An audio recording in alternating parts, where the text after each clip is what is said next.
네, 안녕하세요. 보수주의 책방입니다. 네, 설 명절 잘 보내고 계시는지요? 떡국도 드시고 맛있는 거 많이 드시고 가족들과 행복한 시간 보내시길 바라겠습니다.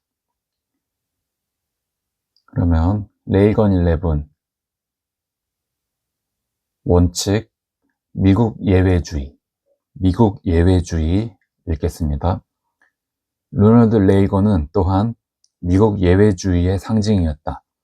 그는 예외적으로 특별한 미국의 탁월한 대변인이었다.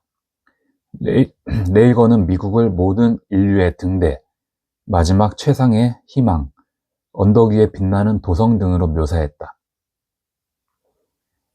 미국은 모든 인류에게 빛을 비추고 산 위에 자리 잡아 세계의 존경을 받고 모든 나라가 배우려고 하는 모범이라는 것이다. 특히 미국은 철의 장막 뒤에 포로로 잡힌 민족에게 희망의 신호를 주었다. 레이건은 대통령이 되기 30년 전부터 이런 발언들을 공개적으로 해왔다. 1952년 미주리주 폴턴의 윌리엄 우즈 칼리지라는 여자 대학의 졸업식에서 레이건은 아름다운 미국이라고 명명된 매우 교훈적인 연설을 했다. 할리우드의 41세 배우였던 그는 이 연설에서 미국은 하나의 장소라기보다는 하나의 아이디어이며 그것은 인류가 늪에서 긴 여정을 시작할 때부터 인간의 영혼에 깊이 자리 잡고 있던 것이라고 단언했다. 미국이라는 아이디어는 자유에 대해 우리가 품고 있는 고유의 사랑입니다. 우리가 오늘날 치르고 있는 사상적 싸움은 새로운 것이 아닙니다. 그것은 오래된 전쟁입니다. 우리는 이 전쟁에서 히틀러주의라는 적과도 마주했고 카이저주의라는 적과 마주했습니다. 그리고 오랜 세월 동안 인류를 통치하려 했던 모든 정복자의 이름을 딴 적들과 이 전쟁에서 싸웠습니다. 우리에게는 바로 나라와 종교의 근간이 된 인간이 존엄하다는 사상, 즉 우리의 중심에 하나님을 닮은 신성하고 소중한 것이 있어서 그 어떤 사람이나 집단도 다른 사람에게 뜻을 강제하거나 그를 대신해 무엇을 결정할 수 없다는 사상이었습니다. 이것만 해도 충분히 감명 깊은 연설이었지만 레이건은 더 나아가 그곳에 모인 젊은 여성들에게 이렇게 말했다. 저는 개인적으로 미국이 하나님의 그 신성한 계획 속에 어떤 약속의 땅으로서 구별되어 있다고 여겨왔습니다. 저는 하나님이 이 나라에 은혜를 주셔서 그의 신성한 계획 속에 우리의 땅을 눈여겨보시고 약속의 땅으로서 인도하고 계시다는 것을 믿습니다. 미국 예외주의를 말하는 것이었다. 레이건은 그의 마지막 날까지 이런 예외적인 미국의 이미지를 지속적으로 강조했고 미국에 대한 자신의 열정적인 애정을 부끄러워하지 않았다. 어쩌면 염치 없을 정도로 지칠 줄 모르는 애국심의 소유자였다. 기억해야 할 중요한 사실은 레이건이 미국을 흠없이 완벽한 나라라고 주장한 게 아니라는 것이다. 레이건은 깎아내리려고 하는 사람들은 이 사실을 모르거나 부정하려고 한다. 하지만 레이건의 애국심은 맹목적 광신이나 노골적인 국수주의에서 비롯된 것이 아니었다. 그가 소련에게 공격적인 비판을 가한 1983년 3월의 그 유명한 악의 제국 연설에서도 그는 먼저 노예제, 인종차별주의, 반유대주의 등 여러 종족적, 인종적 혐오와 같은 미국이 과거에 범한 죄를 언급한 것을 볼 수 있다. 우리나라 또한 해결해야 할 악의 유산들이 있습니다. 라며 레이건은 비탄했다. 미국은 완벽하지 않았다. 그럼에도 불구하고 레이건에게 미국은 선했고 특별했으며 유일했다. 미국은 예외적이었다. 레이건은 그의 집무실에서 한 마지막 고별 연설에서 그가 그동안 이야기한 빛나는 도성이 어떤 의미였는지를 설명했다. 이 표현은 존 윈스롭이 미국을 상상하며 했던 표현이지요. 그가 미국을 어떻게 상상했는지는 매우 중요합니다. 왜냐하면 그가 초기 필그림 중 한 명이었기 때문입니다. 그는 매우 작은 목조 배를 타고 이곳에 왔습니다. 그리고 다른 필그림들과 마찬가지로 그는 온전히 자유로울 수 있는 본향을 찾고 있었습니다. 저는 정치 인생 내내 빛나는 도성을 이야기해왔는데 제가 그 표현을 쓸 때 그렸던 장면을 제대로 전달했는지 모르겠습니다. 제가 상상한 그림은 이렇습니다. 높고 자랑스러운 도성이 바다보다 강한 반석 위에 세워져 그곳에 바람바지가 되고 하나님의 축복을 받으며 다양한 사람들이 조화와 평화 속에 살고 자유로운 항구가 상업과 창의성으로 활기찬 모습입니다. 그리고 그 도성에 장벽이 있다면 그 장벽의 문들은 들어오고자 하는 의지와 마음이 있는 모두에게 활짝 열려 있습니다. 제가 보았던 빛나는 도성은 그랬고 지금도 그렇습니다.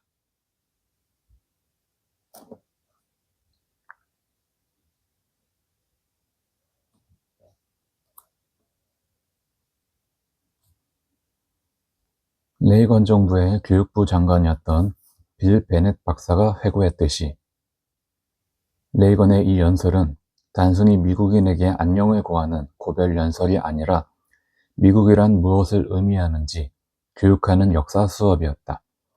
국민에게 미국 예외주의를 가르치는 순간 말이다. 로널드 레이건은 또한 미국인의 특별함을 믿었다.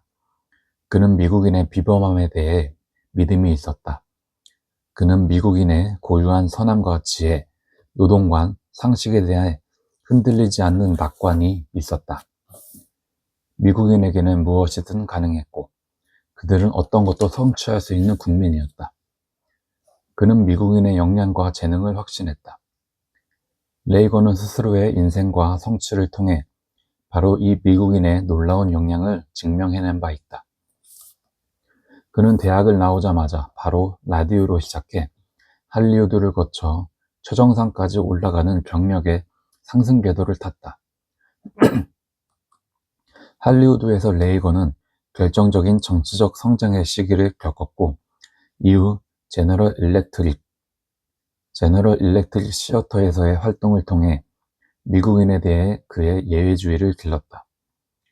1954년에 레이건은 모두가 선망하는 자리였던 제너럴 일렉트릭 시어터의 진행자가 되었고 1962년까지 그 자리를 유지했다. 이 방송은 가장 인기 있는 텔레비전 프로그램이 되었고 최고의 할리우드 인재들을 배출했다. 하지만 레이건에게 방송 자체보다 더 깊은 인상을 준 영향력은 카메라 바깥에 있었다. 이 방송을 홍보하기 위해 제너럴 일렉트릭 쇼의 진행자인 레이건을 전국의 공장을 순회하도록 했다. 레이건은 기꺼이 공장들을 순회하며 경영 간부들과 직원들을 만났고 점심시간과 저녁시간에는 연설을 했다. 그는 간부나 화이트 칼라 직원들뿐 아니라 조립 라인 직원들, 블루 칼라 직원들과도 함께 어울렸다. 이 교류 경험은 레이건의 정치적 성장과 일반인들에게 대한 존중심을 갖도록 하는데 지대한 영향력을 미쳤다. 주위에서의 경험은 일반인에 대한 레이건의 개인 과외이자 연수 과정이었고 레이건은 이 시기 동안 미국인의 무한한 역량을 체험했다. 그 경험은 그의 평생을 함께한 자산이 되었고 일상의 미국인에 대한 그의 믿음을 증폭시켜 주었다. 레이건은 확신했다. 미국인은 마음만 먹으면 무엇이든 해낼 수 있다고. 그는 이 확신을 캘리포니아주 정부와 백악관까지 가지고 갔다. 그는 첫 번째 취임식에서 눈가에 눈물이 맺히고 목이 잠긴 채 다음과 같이 동료 미국인에게 호소했다. 우리는 하나님의 도움으로 우리가 직면한 문제들을 해결할 수 있으며 해결해낼 것입니다. 우리가 그렇게 믿지 않을 이유가 무엇입니까? 우리는 미국인입니다. 그렇다. 그들이 그렇게 믿지 않을 이유가 없었다. 그들은 미국인이었다. 레이건에게 그것이면 충분했다. 그 문장이 모든 것을 말해주고 있었다. 레이건은 또한 모든 사실과 정보가 리버럴 언론들에 의해 편파적이지 않고 여과 없이 그대로 전달된다면 미국인이 매번 최상의 선택을 할 것이라고 믿었다. 그리고 반복해서 이 믿음을 이야기했다. 그래서 레이건은 미국 대국민 텔레비전 방송을 통해 그가 직접 연설한다면 옳은 생각으로 국민을 충분히 설득시킬 수 있을 것이라 확신했다. 레이건의 비결은 편향된 언론을 피해 국민에게 직접 메시지를 전달하는 것이었다. 이 위대한 소통가는 일상적인 미국인과 직접 소통할 채널을 갈망했다. 레이건이 집무실에서 그토록 자주 대국민 연설을 했던 배경에는 이런 이유가 있었다. 레이건은 고별 연설에서 그가 위대한 소통가라는 별명을 얻은 것에 대해서도 언급했다. 그는 소통 방식이나 표현들이 특별했던 것이 아니라 메시지의 내용이 그러한 별명을 얻게 한 것이라고 강조했다. 저는 위대한 소통가가 아니라 단지 위대한 것들을 소통했던 것입니다. 그 위대한 것들은 다름 아닌 미국의 땅에서 솟아난 것이라고 레이건은 단언했다. 그것은 저의 표정의 만발에서 나온 것이 아니라 이 위대한 나라의 중심, 즉 우리를 두세기 동안 이끌어온 경험과 지혜와 원칙에 대한 신념에서 나온 것입니다. 여러분은 그것을 레이건 혁명이라고 불렀지요. 그렇게 부르는 것을 부정하지는 않겠지만 사실 저에게 그것은 혁명이라기보다 위대한 발견에 더 가깝습니다.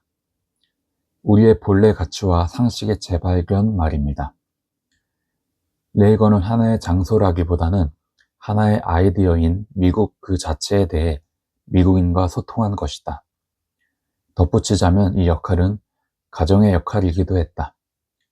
백악관 집무실에서의 마지막 인사를 건네면서 레이건은 지식에 근거한 애국심을 호소하며 이렇게 물었다. 우리는 미국이 무엇이고 세계의 긴 역사 속에서 과연 무엇을 상징하는지 우리 아이들에게 충분히 가르치고 있습니까? 35살 이상의 사람들은 지금과 다른 미국에서 자랐습니다. 우리는 미국인이 된다는 게 무엇을 의미하는지 분명한 가르침을 받았습니다. 레이건은 궁극적으로 미국 정신의 쇠퇴를 야기할 수 있는 미국 기억의 소멸을 걱정했다. 다시 기초부터 시작합시다. 미국 역사에 더 관심을 가지고 시민의식을 강조합시다. 그는 교육자들 뿐만 아니라 모든 부모가 이 필수적인 시민의 역할을 잘 해내기를 소망했다. 그것이야말로 진정 미국적인 역할이었다. 그는 다정한 미소와 함께 아이들에게도 그들의 부모에게 그러한 책임을 물을 것을 권면했다. 미국에 대한 가장 으뜸의 교훈은 이것입니다. 바로 미국의 모든 위대한 변화는 저녁 식탁에서 시작된다는 것입니다. 내일 저녁 부엌에서 이 이야기가 시작되기를 바랍니다. 그리고 자녀 여러분, 만약 부모님이 미국인이 된다는 게 무엇을 의미하는지 가르쳐 주지 않는다면 여러분이 확실히 가르쳐 드리세요. 그것은 매우 미국적인 것입니다. 미국적인 것, 가정에서의 교육은 레이건에게 바다보다 강한 반석 위에 세워져서 바람바지가 되고 신의 축복을 받는 빛나는 도성만큼이나 미국적인 것이었다. 그것이 바로 레이건이 예외적인 미국으로 여긴 것이었다. 네, 레이건 11 미국 예외주의 읽었습니다. 미국은 정말 예외적인 나라입니다. 다른 나라에 비해서 정말 특별한 하나님의 축복을 받은 나라임에 틀림없습니다. 기독교 가치관에 의해서 세워졌고 거기서 나온 자유를 전 세계에 퍼뜨리는 그런 자유를 수호하는 나라로서 하나님한테 쓰여지는 그런 나라입니다. 미국은. 그런 나라에 나라를 본받고 이승만 대통령께서 자유 대한민국을 세웠습니다. 미국과 대한민국은 공통적인 부분이 많습니다. 그런 건국의 뿌리가 기독교 가치관에 뿌리를 두고 있다는 것입니다. 이 귀한 나라를 잘 보존해서 후세 사람들한테 물려줘야 될 것입니다. 감사합니다. 보수주의 책방이었습니다.